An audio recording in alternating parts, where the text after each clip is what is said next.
जो सब सुख लहे तुम्हारी सरना, तुम रक्षक काहू को डरना। ए भूत पिशाच निकट नहीं आवे, महावीर जब नाम सुनावे। नमस्कार, विवेक बिंद्रा बोल रहा हूं, फाउंडर एंड सीईओ बड़ा बिजनेस.com। आप सभी को आज हनुमान जयंती की ओहो हाथ जोड़ के शुभकामनाएं। आज के इस पावन अवसर पर, जिसको मैं बहुत मानता हूं, जिनकी बात आपसे करने आया हूं, उनके भक्त ने संकट मोचन हनुमान का शाक्तावशेष अवतार मानते हैं। इनके अंदर शक्ति का आवेश था।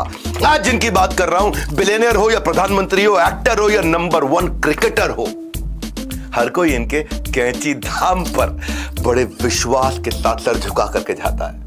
आस्था के इस धाम पर आकर सबने रास्ता पाया है। द वेरी फेमस नीम करौली बाबा जी, आपको आज बहुत बहुत प्रणाम। आपको शक्ति का आवेश जो मिला था प्रभु बजरंग बली का, आपका नाम था लक्ष्मी नारायण शर्मा। नीम करौली बाबा को इस युग का सबसे महान संतों में एक माना जाता है। स्टीव जॉब्स बोले एप्पल कंपनी को सीड आइडिया इनके धाम से मिला था। स्टीव जॉब्स की बात कर रहा हूं, यहां की उनकी जिंदगी बदल गई थी। मार्क जकरबर्ग अमेरिका से आए, फेसबुक को नेक्स्ट लेवल तक कैसे लेके जाया जाए, मोटिवेशन यहीं से मिला। हॉलीवुड एक्ट्रेस जूलिया रॉबर्ट्स तो कहती है मैंने इनका आज तक चेहरा देखा नहीं, लेकिन फोटो में देख करके मेरा दिल पिघल गया और मैं भारत आई और हिंदुइज्म प्रैक्टिस करने लगी। क्रिकेटर विराट कोहली लगातार फेलियर पे फेलियर का सामना करने के बाद जब पहली दफा सेंचुरी पे सेंचुरी उन्होंने मारनी शुरू करी, बोले यहीं आकर के दर्शन और सेवा करने के बाद उनकी इंस्टाग्राम पोस्ट आपने देखी होगी, दुनिया देखती है। इनका जन्म नहीं बोलूंगा, आविर्भाव का अर्थ क्या, वो ये प्रकट होते हैं या अप्रकट होते हैं। इनका जन्म सन 1900 में हुआ था और उन्होंने समाधि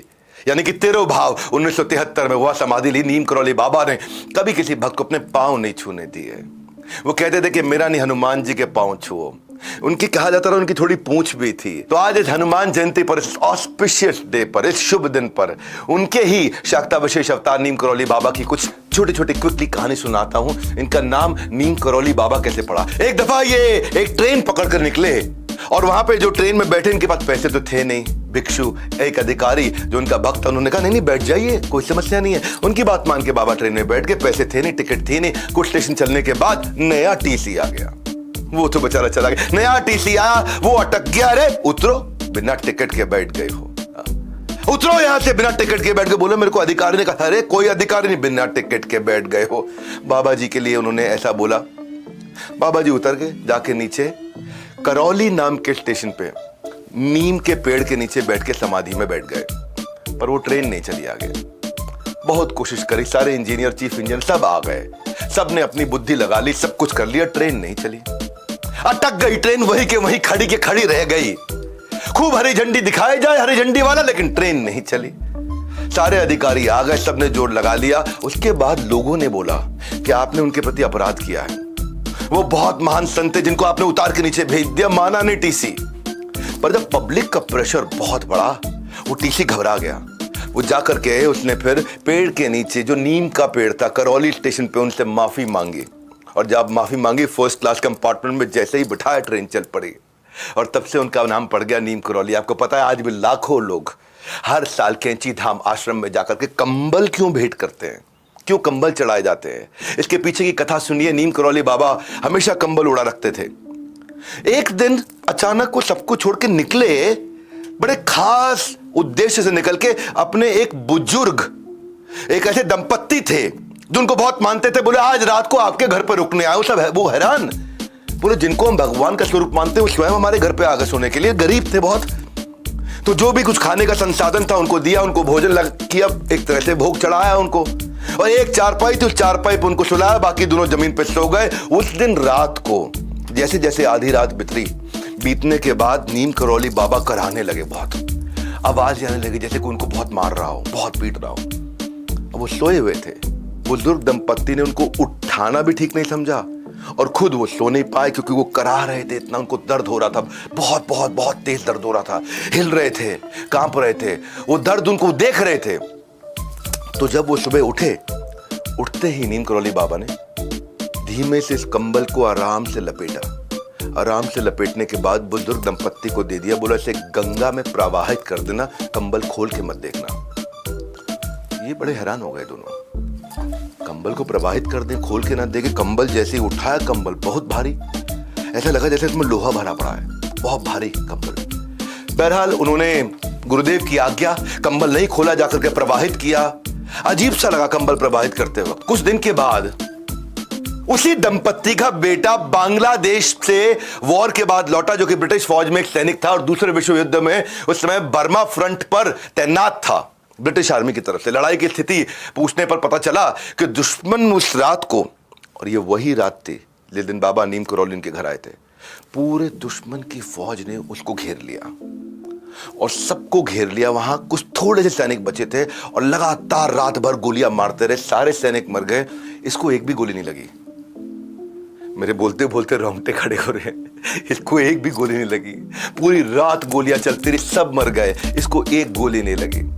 दरअसल ये वही रात थी जिस दिन नीम करौली बाबा उस दिन रात को वो सारी गोलियां खाते रहे उस बेटे के। तब जाकर उनको समझ में आया, जब प्रवाहित करी थी और जो लोहे की आवाज अंदर से आ रही थी, उसमें वो सारी की सारी गोलियां थी जो बेटे को नहीं लगी। बाबा की झोली ने समेट ली सारी की सारी गोली।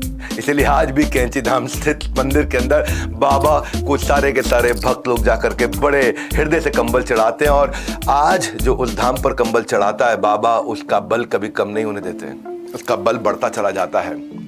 बाबा ने कई भविष्यवाणियां करी।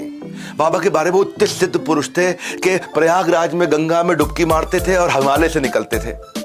हिमालय में जाकर के अप्रकट होते थे तो फिर इसके बाद हरिद्वार से बाहर निकलते थे और वो जो कह देते थे वो होता था। एक बार दिल्ली में बिरला मंदिर के अंदर अपनी कुटिया में विश्राम कर रहे थे और हनुमान जी को याद किया करते थे। बाहर दरवाजे पे कुछ बांग्लादेशी आए और बांग्लादेशियों के अब मैसेज अंदर पहुंचा कि महाराज आपसे कुछ मिलना चाहते हैं, बांग्लादेशी लोग आए हैं। तो महाराज ने वहां पे एक संदेश भेजा, बाबा नीम करौली ने संदेश भेजा, जिसका भाई जेल में हो उसको बोल दो अंदर आ जाए। थोड़ा अजीब सा लगा सुनने में जरा बात को, तो सारे हैरान हो गए कि जिसका भाई जेल में हो वो अंदर आ जाए। अच्छा, किसी को पता ही नहीं इनमें से किसका भाई जेल में है। तो एक आदमी ने बोला मेरा भाई जेल में है, मेरा भाई पाकिस्तान के अंदर जेल में है। तो वो जो बोला उसने कि मेरा भाई जेल, उसको अंदर ले जाया गया। तो बाबा ने कहा कि भाई तुम्हारा भाई दुश्मनों की कैद से जल्दी बाहर आएगा और तुम्हारे देश का सबसे बड़ा शहंशाह बनेगा। इतना कह के बाबा बोले जाओ अब अपना समय अपने भाई के इंतजार में, उसकी वेलकम में, उसकी स्वागत की तैयारियों में लग जाओ, वो आने वाला। तो उसने पूछा कैसे मुमकिन है महाराज, गुरुदेव, बाबा ये कैसे मुमकिन है। तो मेरा भाई पाकिस्तान की मियां वाली जेल की कालकोठरी के अंदर है, सरकार ने उसको सजाए मौत का ऐलान कर दिया था। बाबा ने कहा वापस जाओ, भाई के आने की तैयारी करो, और बाहर जाने का इशारा कर दिया और लेट गए। आप जानते हैं कौन थे वो? बाबा के सवाल करने वाला वो जो शख्स था वो कौन थे? वो आजाद बांग्लादेश के पहले राष्ट्रपति शेख मुजीबुर रहमान के छोटे भाई थे। तो ये जो है ना, ये शेख मुजीबुर रहमान प्रिजनर से प्रेसिडेंट बने, इस सलाखों से सीधा सत्ता मिल गई। आज कहां और कल कहां, इसके पीछे आपसे भी बोल रहा हूं मैं, हाँ आपसे भी बोल रहा हूं, एक ही चीज तय करती है आपका कितना बड़ा विजन है। वही विजन देने का मैं काम कर रहा हूं। हमारे देश के एंटरप्रेन्योर्स को हमारे यूट्यूब की कहानियों के द्वारा एक एक करके पूरे देश को खड़ा करेंगे। इस महीने भी मैं पावरफुल इवेंट करने वाला हूं 18-19 मई को रॉयल एलीट क्लब। इसमें केवल 50 सीट्स होती हैं, इसमें सब नहीं आ सकते हैं। अभी लीडरशिप फनल खत्म करके आता हूं पिछले फ्राइडे सैटरडे संडे, जहां मैंने श्री संदीप महेश्वरी जी आपको भी इनवाइट किया था, वहां नहीं आ पाए आप। मई 18-19 जो बस अभी आने वाली 2 हफ्ते के बाद, आप फटाफट से आइए। आप सबको भी मैं कहूंगा कि हमारे बोर्ड लाइन नंबर पर फोन करिएगा और वहां वो विजन की बात करेंगे। बहरहाल एक व्यक्ति की कहानी जरूर सुनाऊंगा, रिचर्ड नाम था उनका, जो बाद में चल के रामदास बने। रिचर्ड हार्वर्ड के एक प्रोफेसर थे, रिचर्ड एल्पर्ट, और लेकिन वो नशेबाज थे और इतना नशा करते थे, इतना नशा करते थे कि दोस्तों के कहने पर बाबा के आश्रम पर पहुंच गए। वो है ना, भगवान चाहते थे ऐसा हो जाए। उस वक्त बाबा अपने भक्तों के साथ कुछ स्वर्ग की बातें कर रहे थे। तो रिचर्ड बोले बाबा स्वर्ग मैं दिखा सकता हूं आपको, यहीं दिखा देता हूं स्वर्ग आपको। बोले दिखाइए। तो रिचर्ड ने उनको फटाफट से एक LSD की नशे की बड़ी भारी भरकम एक गोली दी। बोला ये खाइए और देखिए एकदम स्वर्ग देखेगा। बाबा ने सोचा होम्योपैथी की गोली की तरह ठक से बच्चों की तरह खा ली। वो LSD की गोली होम्योपैथी की तरह खा ली। रिचर्ड देखता रह गया। उनको लगा भाई शायद मैंने कोई गलत गोली दे दी, क्योंकि बाबा कथा करने में लगे हुए, बाबा की कथा चल रही है। वो आगे बढ़ा, उसने फिर से वही बात कही।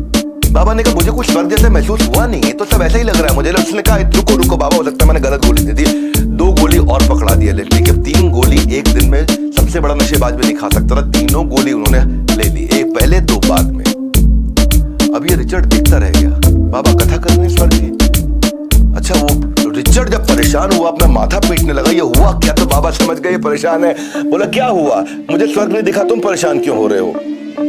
बोले लेकिन अब तक दिख जाना चाहिए था। कितनी गोलियां हैं तुम्हारे पास? बोले 10 और हैं, ये 10 दिन की थी। बोले दो मेरे को 10। वो 10 की की 10 गोली ली, उनसे छीन ली और फट से मुंह में डाली। बोले रुक जाओ रुक जाओ रुक जाओ, मत लेना मत लेना।